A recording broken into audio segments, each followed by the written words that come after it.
Assalamualaikum warahmatullahi wabarakatuh. Di sini kita untuk menuntaskan UTS mata kuliah Rekayasa Perangkat Lunak. Di sini kita akan mempresentasikan software requirement specification yang telah kita buat. Sebelum kita mulai, alangkah baiknya kita perkenalkan diri dulu. Boleh di slide?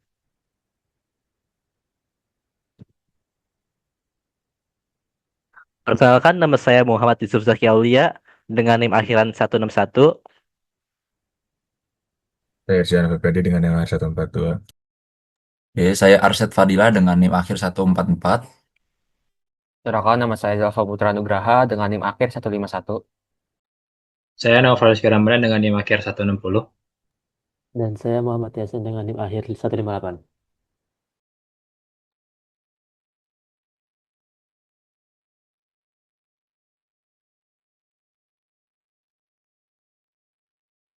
Boleh di slide? Oke, untuk latar belakang. Jadi, perusahaan ini mengelola pemesanan ruangan meeting secara manual melalui pesan chat atau bertanya langsung kepada admin, yang kerap menimbulkan masalah seperti double booking, bentrok jadwal, dan sulitnya memantau ketersediaan ruangan secara real time. Kondisi ini berdampak pada terganggunya produktivitas karyawan dan meningkatnya beban kerja admin dalam mengelola setiap permintaan. Boleh slide? Selanjutnya, untuk solusi yang kita bikin berdasarkan latar belakang yang sudah ditentukan, di sini kita menciptakan sebuah sistem informasi reservasi ruangan berbasis aplikasi yang memungkinkan karyawan melihat jadwal ruangan, melakukan pemesanan secara mandiri, serta membatalkan reservasi kapanpun dibutuhkan. Sementara admin dapat mengelola data ruangan dan memantau seluruh reservasi melalui satu platform terpusat yang dapat diakses 24 jam melalui jaringan internal perusahaan. Selanjutnya akan dijelaskan oleh teman saya. Oke, kita masuk ke dalam deskripsi produk. Di sini kita masuk ke dalam detailnya ya. Jadi kita punya uh, aplikasi yang kita kembangkan yaitu namanya Quorum. Jadi sederhananya Quorum ini adalah platform manajemen ruang rapat berbasis mobile, khususnya Android.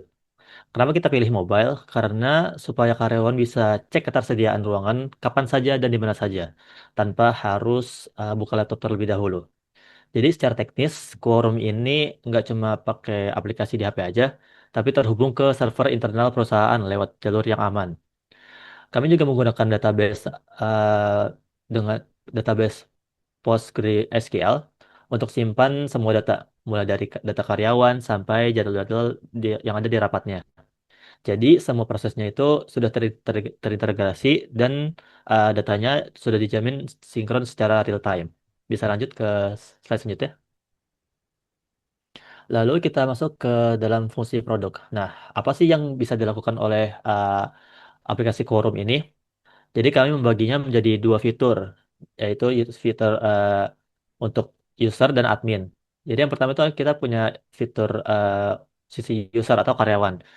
Fungsinya itu untuk melakukan reservasi. Tapi sebelum itu user bisa login dulu, terus mereka juga bisa lihat daftar ruangan apa saja yang tersedia dan apa fasilitasnya. Setelah itu dia bisa pilih ruangan dan jam dan user tinggal buat reservasi. Setelah itu dia juga bisa muncul notifikasi jika reservasinya sudah dikonfirmasi dan user aku bakal langsung dapat info dari HP. Dan yang kedua ada dari sisi admin, yaitu admin punya kendali penuh atas pengelolaan data ruangan. Misalnya mau tambah ruangan baru atau update fasilitas ruangan. Selain itu, admin juga bisa manajemen akun user dan punya akses untuk memantau semua daftar reservasi yang masuk dan satu tampilan yang rapih gitu. Intinya, fungsi-fungsi ini dibuat uh, supaya manajemen ruangan rapat bisa terkendali begitu. Bisa di next selanjutnya oleh teman saya.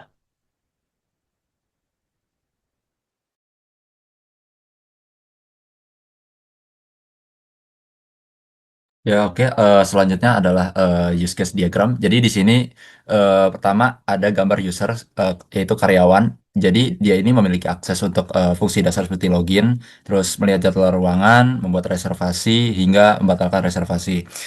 Yang kedua, ini ada si admin. Admin ini dia bertanggung jawab atas sisi manajerial.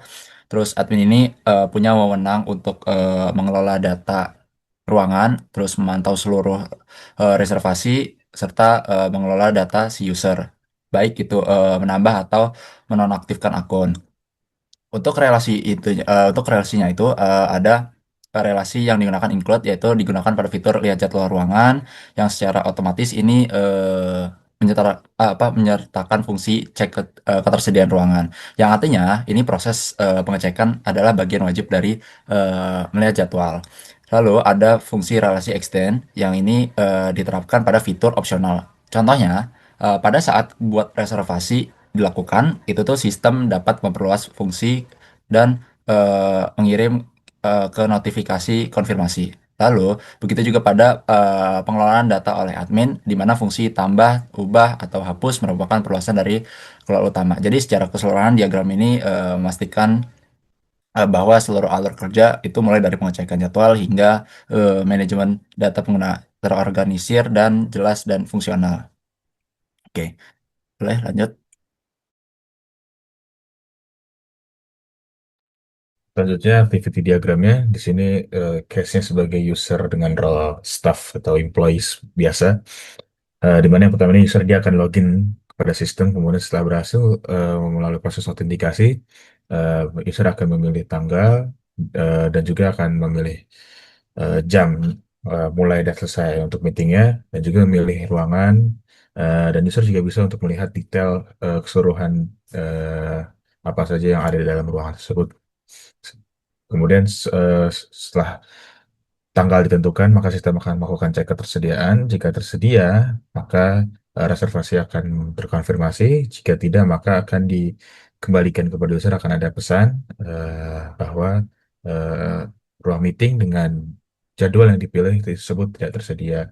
Kemudian, jika tersedia setelah dikonfirmasi, maka data reservasi akan tersimpan dan akan mendapatkan notifikasi hasil konfirmasi. Selanjutnya akan dilanjutkan oleh rekan saya. Selanjutnya lagi ada di mana activity diagram untuk case admin yang di mana dia bisa mengakses data-data di dalam database ya. Di sini jika login sebagai admin akan memunculkan menu kelola ruangannya yang di mana admin itu bisa menambahkan, menghapus dan juga mengubah dari ruangan-ruangan data ruangan yang ada. Jika